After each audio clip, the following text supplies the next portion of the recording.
¿Sabes qué jugador hubiese sido yo si no hubiese tomado cocaïna? Bonjour, c'est Nicolas Poincaré. Bonjour, c'est Fabien Andrian-Arissoa. Ainsi meurent les dieux. Dans une vague d'émotions qui déborde largement de la planète football, Diego Maradona s'est éteint à l'âge de 60 ans. Pas juste l'un des meilleurs joueurs de tous les temps, le Diez c'était la légende sur et en dehors des terrains. On vous explique.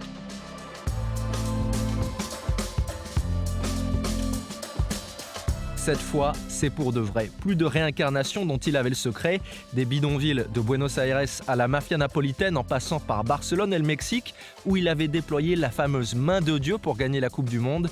Toute une vie passée comme sur les rails d'un roller coaster. 3 bonnes raisons d'écouter ce podcast avec Nicolas. On va vous parler du but du siècle. C'est le but qu'il avait marqué en 86 face à l'Angleterre. On va parler de ses frasques, forcément de la cocaïne, de son addiction à la cocaïne. Et puis on va se demander quelle est la différence entre un grand champion et une légende. C'est pas du tout la même chose. Expliquez-nous le monde. Un podcast RMC. Nicolas Poincaré. Fabien Andrian-Arissoa. Diego Maradona, il faut savoir avant tout que c'est quelqu'un qui vient d'un milieu très pauvre, des bidonvilles de Buenos Aires. Et depuis tout petit, depuis 3 ans, l'âge auquel on lui a mis un ballon entre les jambes, il a voulu devenir un champion. Écoutez cette interview de la télévision argentine alors qu'il n'a que 8 ans. J'ai 2 rêves. Mon premier rêve est de jouer la Coupe du Monde. Et mon second rêve est de remporter le titre.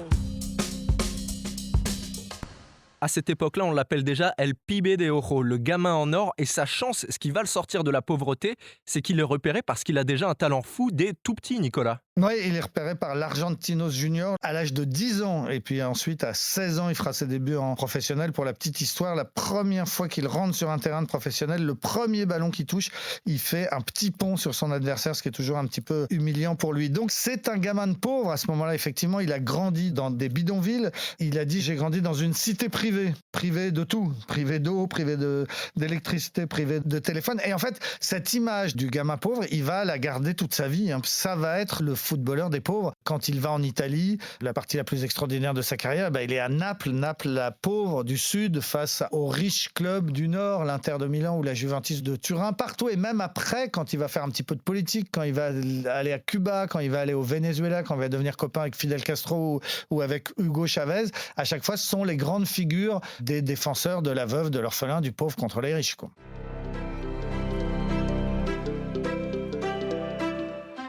On l'a entendu tout à l'heure, à 8 ans, il parle de gagner la Coupe du Monde et à 25 ans, ça y est, à Mexico, il a enfin l'occasion de réaliser son rêve et il va rentrer dans l'histoire avec un match en particulier qui est resté comme le match du siècle, Nicolas. On est le 22 juin 86 au Stade Aztec de Mexico. L'Argentine doit rencontrer l'Angleterre en quart de finale. Alors il y a une tension énorme parce que ces deux pays sortent d'une guerre, la guerre des Malouines. Ce sont des petites îles anglaises au large de l'Argentine. L'Argentine a essayé de les reprendre à l'Angleterre. Margaret Thatcher s'est pas laissé faire. Elle a envoyé son armée. Il y a eu beaucoup de morts côté argentin. C'est pas oublié. C'est une défaite, une humiliation pour les Argentins. Et Diego Maradona dit que ce jour-là, il joue pour venger les morts argentins de cette guerre. Donc c'est pas un match anodin. Alors le match commence et Maradona va ouvrir le score du but resté célèbre, d'un but marqué de la main gauche. Il saute, il voit qu'il est un tout petit peu trop petit, donc discrètement il met un petit coup de patte, le but rentre et l'arbitre tunisien n'a rien vu et accorde le but. C'est la plus grande tricherie de l'histoire de la Coupe du Monde. C'est vraiment le but marqué de la main, ça se fait pas. Sauf que 3 minutes après, il va le faire oublier ce qu'il a fait parce qu'il marque ce qu'on a appelé le but du siècle. Il part du milieu du terrain, il chevauche, il est tout seul, il fait aucune passe, il passe la moitié de l'équipe anglaise en revue, donc il dribble 6 joueurs, il arrive et il marque. On a donc appelé ça le but du siècle, le but le plus incroyable, 3 minutes seulement après le but de la tricherie.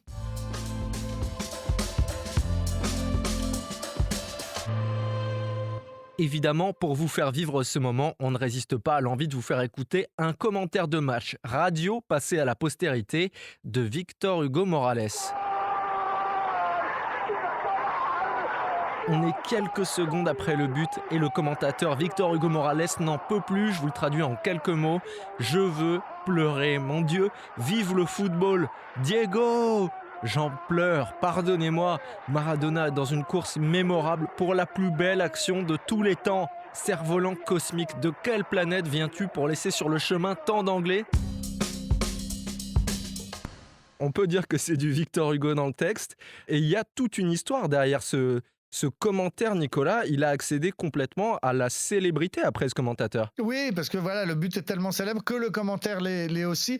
Victor Hugo Morales, il n'est pas argentin en fait, il est uruguayen. C'est le pays juste à côté, le pays un peu concurrent, un pays complètement fou de foot. Mais bon, les hasards de sa carrière l'ont amené à la radio argentine. D'habitude, en fait, c'est un journaliste qui fait de la culture, qui fait de la politique, qui est plutôt sobre, qui est plutôt un intello. Mais ce jour-là, il a pété un câble, il le dit lui-même. Il n'était plus lui-même, il ne sait pas d'où lui sont venus ces mots incroyables. Voilà, il était quelqu'un d'autre, il est sorti de lui-même et il est devenu ensuite une star dans toute l'Amérique du Sud. C'est resté cette affaire-là. Il raconte que sa vraie passion, Hugo Morales, c'est pas le football d'ailleurs, c'est la radio. Ce qu'il aime avant tout, c'est la radio. Il a eu la vocation tout petit dans son village d'Uruguay, quand il y avait des camionnettes qui passaient avec un haut-parleur sur le toit et qui lisaient les nouvelles aux villageois. Il a entendu ça, il s'est dit quand je serai grand, voilà ce que je veux faire, je veux lire les nouvelles à la radio et il l'a fait. Et alors il est aussi devenu très copain avec Maradona et ils ont, pour la petite histoire, fini par faire une émission quotidienne ensemble ces dernières années, une émission qui s'est arrêtée qu'il y a 2 ans et qui s'appelait De la mano del 10, de la main du 10, puisque c'était le numéro de Maradona.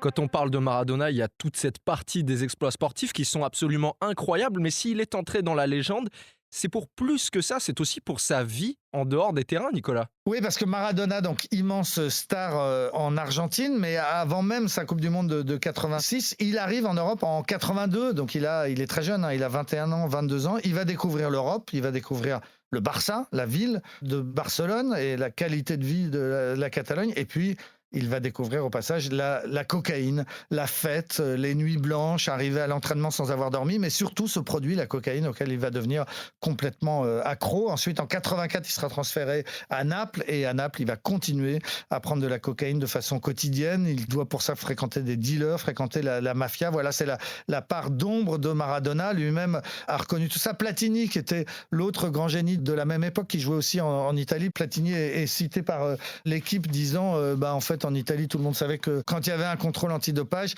c'était pas lui qui pissait. Et puis finalement, il s'est fait prendre. En 91, il est contrôlé positif à la cocaïne. Il joue à Naples à ce moment-là. Il est exclu. Il rentre en Argentine et là, il se fait prendre en flagrant délit de consommation de cocaïne. Il va être jugé, condamné à de la prison avec sursis à des très très grosses amendes. Donc c'est une carrière qui se finit mal et qui fera que l'après-carrière aussi se fera avec beaucoup de produits stupéfiants, beaucoup d'alcool et puis ces images d'un homme qui avait énormément grossi.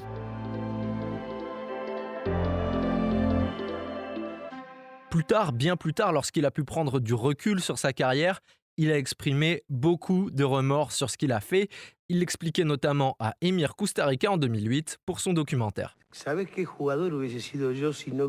Imaginez quel joueur j'aurais été si je n'avais pas été drogué. Quel joueur on a perdu. Ça me laisse vraiment un goût amer dans la bouche, parce que j'aurais pu être tellement meilleur. Maradona a été adoré et détesté successivement toute sa vie. Il a eu des hauts vraiment très hauts et des bas vraiment très bas, mais c'est précisément ça qui fait la différence entre un très grand joueur et une légende. En fait, pour être une légende du sport, il faut avoir été un très très grand champion, mais ça suffit pas. Il faut aussi avoir une histoire. Donc Maradona, c'est cette histoire de ce gamin pauvre et de la cocaïne, mais une des plus grandes légendes de l'histoire du sport, c'est Mohamed Ali, champion du monde de boxe. Mais s'il est une légende, c'est aussi parce qu'il a refusé de faire la guerre au Vietnam, qui s'est battu pour les droits des Noirs américains. Jesse Owens, le sprinter américain, c'est une grande légende parce qu'il a remporté 4 médailles d'or aux Jeux de Berlin, mais surtout parce qu'il a couru sous les yeux d'Adolf Hitler et que Hitler était furieux de voir qu'un noir était plus fort que les Allemands, ariens. Il n'y a pas de grande légende sans des drames ou sans des histoires derrière.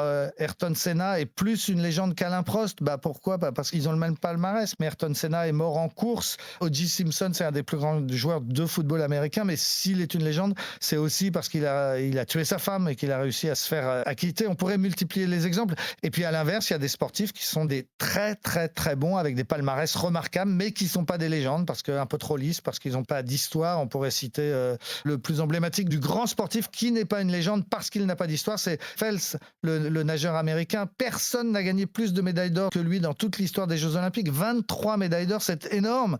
C'est une star, c'est un grand champion, mais c'est pas une légende. Il n'a pas d'histoire, il a juste fait des allers-retours dans des piscines.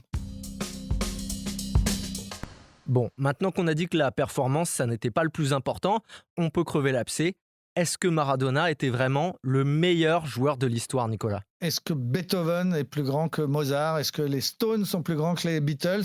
Est-ce que Maradona est plus grand que Pelé ? C'est la grande question. Alors, il y a eu plein de classements. Honnêtement, la plupart du temps, Pelé est quand même placé devant Maradona. Dans la plupart des classements, j'en ai épluché des dizaines.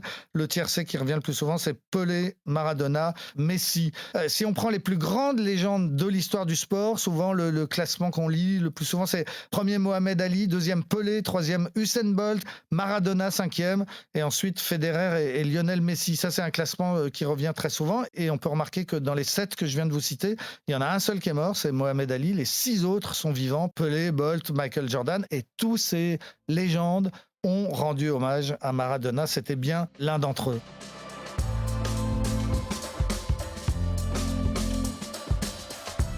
C'est la fin de ce nouvel épisode d'Expliquez-nous le monde. Si ce podcast vous a plu, abonnez-vous. Nous sommes sur toutes les plateformes de streaming, sur le site et l'application RMC.